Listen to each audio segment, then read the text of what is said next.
All right, ladies and gentlemen, welcome back to Section 3 of Intro to Criminal Justice. I know you all missed me.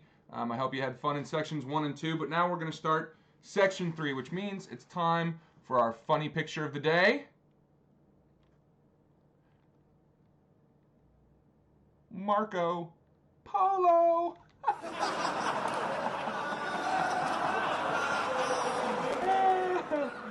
Oh, this stuff cracks me up.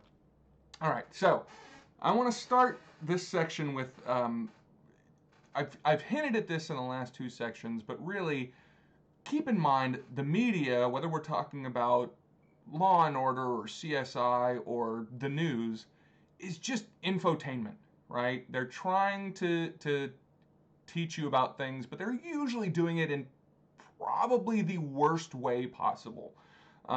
So you really need to take everything you see in the media with a giant grain of salt when it comes to criminal justice issues, because a lot of times they don't know better, and even if they do know better, they usually will dumb it down for you and end up being completely misleading. So please do not trust any kind of television media when it comes to this kind of thing, because their job is to sell ad revenue. Which means they want to make things as sensational as possible in order to drive up viewers. So yeah, try to keep that in mind. I'm not saying don't consume the news. I'm not saying don't watch the news. I'm not saying don't watch, your crime drama of choice. Just keep it in context, okay? So, how do we know how much crime is happening? Well, prior to the 1920s, we didn't. We really had no idea. There had been a few assorted attempts to measure what crime was happening, most notably in France. But in the United States, we had no idea how much crime was occurring. But then in the 1920s, there was this big criminal justice issue, let's call it, called prohibition. All right? Now, in prohibition, what that meant was you were not legally allowed to own, drink, or sell alcoholic beverages. Everything from beer to wine to whiskey to gin to whatever. Those were all illegal. Now, what that meant was people still drank, of course, but it drove up crime a lot, because where are you going to get liquor? You can't go to the liquor store, right? So who are you going to go to? You go to your local mob boss, right? So organized crime loved prohibition.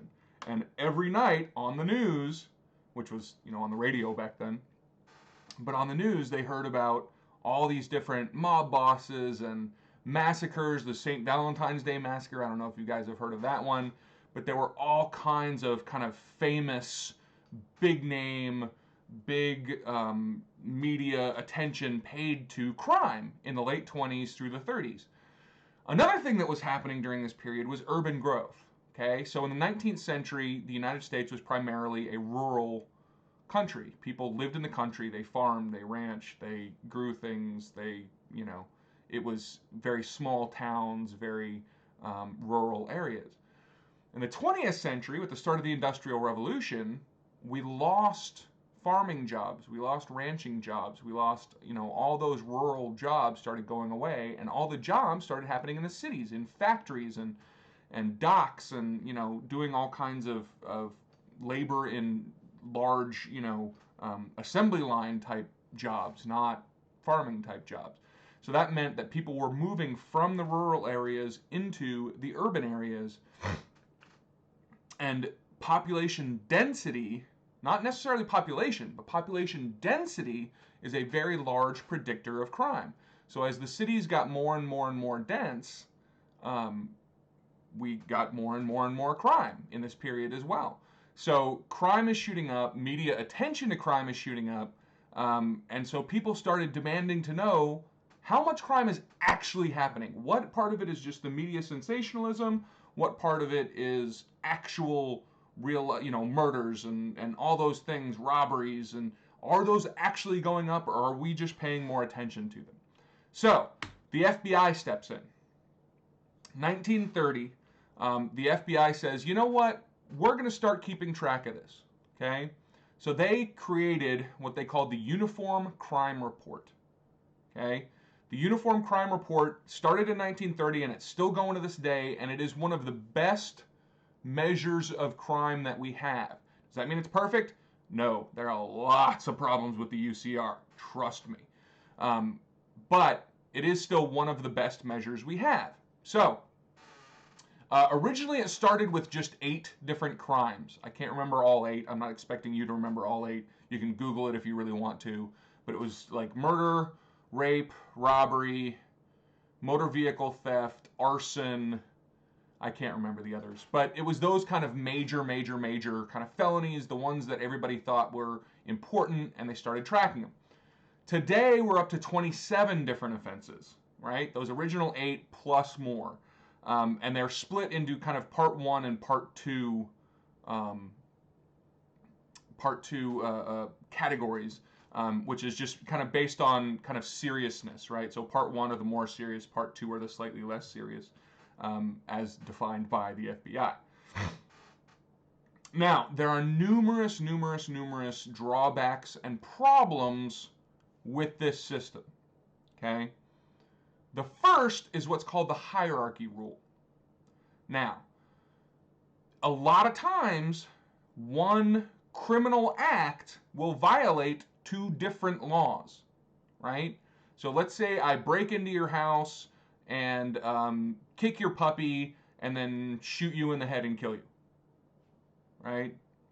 That is one criminal act, but I have committed kind of at least 3 different felonies, right? Animal cruelty, burglary, and murder. Because of the hierarchy rule, the UCR will only count that one act as one entry into the UCR. They take the worst one, and that act will apply to the worst one. So if you look up murder statistics, you will see that act counted amongst murders. But if you look up burglaries or animal cruelties, you won't see that act because it was filed under murder, not under all 3. Does that make sense?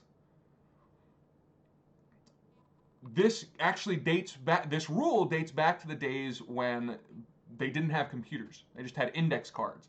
And they would fill out each kind of criminal act on an index card, and then they would, you know, where do we file this? Where do we file this? Do we put it in this file cabinet or that file cabinet? And, well, I can only get this one individual index card, can only go in one place, so might as well put it in the most serious file cabinet, right? Another problem with this is that they try to track the clearance rate of these offenses, okay? Now, a clearance rate, it's really hard to tell what counts as a crime that is solved, right? So think about this. When is a crime solved? Is it when they arrest somebody? Is it when somebody is charged with the crime? Is it when somebody's convicted of the crime? Or is it something else? Because think about it. You know, if there's a crime, mass shooting, right? And the perpetrator dies during the crime, right? They're one of the people who get shot, whether by the police, by themselves, by one of the victims, doesn't matter. They get shot and die as part of committing that crime. Is anyone ever arrested for that crime? No. Is anybody charged or convicted for that crime? No, he's dead. So does that count? If we define solved as crimes in which there has been an arrest or a conviction or whatever, that crime would be officially unsolved, even though we know exactly who did it. Like, his dead body's lying right there. We know who did it. So because of this, the FBI kind of uses this nebulous definition of solved, where they say, basically, we think we know who did it, right? It can mean arrest, it can mean conviction, it can just mean, yeah, the guy who, you know, the police shot at the scene, that was the guy that did it, right? So it's kind of, when the FBI thinks they know who did it, they count it as solved. Is that completely accurate? No. I mean, we have people that are tried and convicted of crimes they didn't commit all the time. So just because a conviction happened doesn't mean the crime was actually solved, does it? Hold on, Diet Coke break. Janet Jackson was right. This stuff is delicious. For those of you who don't get that joke, Janet Jackson was the Diet Coke spokesperson back in like the early 90s. Other drawbacks to the UCR. First off, it's voluntary. Okay? So basically what the FBI does is they contact every police agency around the country, all 12,000 plus, and say, hey, can you send us your crime statistics? How many murders did you have? How many robberies did you have? How many burglaries did you have? Et cetera, et cetera. And the police departments all kind of voluntarily send back their data. But because it's voluntary, not everybody does it, right? So there are some agencies that either, you know, just that year they were really busy and didn't have time to send in their data, or just as a matter of course they don't have the people to do it, so they never send in their data. But they don't get everything from every department. Now, they get enough to be a good measure of crime. Okay, the vast majority of police agencies send in their data, but it's not perfect. There are always going to be missing data problems when you're examining the UCR, but it's a high enough compliance rate that it's, you know, kind of close enough, if you know what I mean. Another problem is definitions. Okay, people define different crimes in different ways. Different states have different definitions for different crimes. I can't remember which state it is, but there's some state or states where a burglary has to happen at night by definition. If you commit the exact same crime during the day, it's not called a burglary. It's called something else. But in other states, in most states, a burglary can happen at any time of day, right? So that means that the states where they define it as only happening at night are going to have lower burglary numbers than the other states, not because they actually had lower amounts of what we all think of as burglary, but because they define it in a different way, and that definition makes us have a lower count of those crimes, right? So the fact that different jurisdictions define crimes in different ways can mess with the numbers, if you will, right? Does that make sense? And then finally, and most importantly, the biggest drawback of the UCR is that this only counts reported crime. If a crime happens and the police never hear about it, how's the UCR going to hear about it? They're not. There's a whole boatload of crimes that happen all over the country every day that never get reported to the police, right? Whether it's burglaries or assaults or arsons or whatever, there's tons and tons of these crimes that never get reported to police. Now, we're pretty sure murder, like all or almost all of the murders get reported. That's a little hard to keep quiet. But the lower crimes, the burglaries, the auto thefts, things like that, a lot of those don't get reported to the police. So how do we measure that? Well, the UCR can't, right? But in the 1970s, they decided, you know what, we're going to try to go after that dark figure of crime. That's what they call it, the dark figure of crime, okay? And they started up this thing called the National Crime Victimization Survey. This is the second largest or second most popular or second most useful measure of crime behind the FBI's UCR, okay? So it only started in 1972, so we don't have nearly as long of a timeline of a data set for it. But it's still incredibly useful. And these guys, they completely bypass the police. They bypass the FBI, they bypass state police, local police. We're not even going to talk to them, okay? What happens is they interview households, right? So every 6 months, they take a sample of households across the nation. And they'll say, okay, we're going to try to survey these, I don't know how many, some number of households, and we're going to send somebody to that address. They're going to knock on the door. They're going to come in. They're going to say, hey, we're from the National Crime Victimization Survey. We want to ask you about your experience with crime over the last 6 months. And if you agree to participate, they'll re-interview you every 6 months for 3.5 years. Okay? So they get this great sample of these different households. And when I say household, I mean they don't just talk to one person at every address. They talk to everybody that lives there over the age of, I think it's 12, right? So anybody over the age of 12, they sit down and they interview you. They say, how many times in the last 6 months has someone punched you in the face? How many times in the last 6 months has someone stolen your car? How many times in the last 6 months have you, done this and that? And has anybody in the household been murdered? Has, all these questions. And every single person in the household gets interviewed that way, assuming they're over the age of 12 and are willing to participate. This completely bypasses that whole dark figure of crime thing, right? Because now we don't have to worry about whether crimes were reported to the police. We don't care if they were reported to the police. We're going straight to the victims or the potential victims, right? Does that make sense? So this, in one way, gives a more accurate picture of crime than the UCR. But this is still not perfect. This still has a lot of problems. First off, we're only using a sample. The UCR is attempting what's called a census, i.e., every single crime in the country they're trying to measure. Now, they don't succeed because of what I talked about in the last slide, but they're attempting to track every single crime, whereas the National Crime Victimization Survey isn't tracking every single crime. They're just tracking a sample, and then they use that sample to infer how much crime is happening with the country based on how much crime happens in that representative or hopefully representative sample of households. Make sense? So there can be problems that exist because they're only using a sample. Second, they're only using self-reports. And self-reports are notoriously inaccurate. Okay?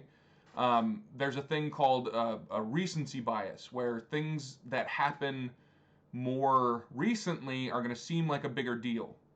And then things that happen, so let's say they ask me, hey, did somebody, it's in the last 6 months, did somebody punch you in the face? And I remember getting punched in the face. And it seems like it was very recently, right? So I'm going to say, yeah, I was down at the bar and the guy sitting next to me leaned over and punched me in the face because we were arguing about football. Go Texans.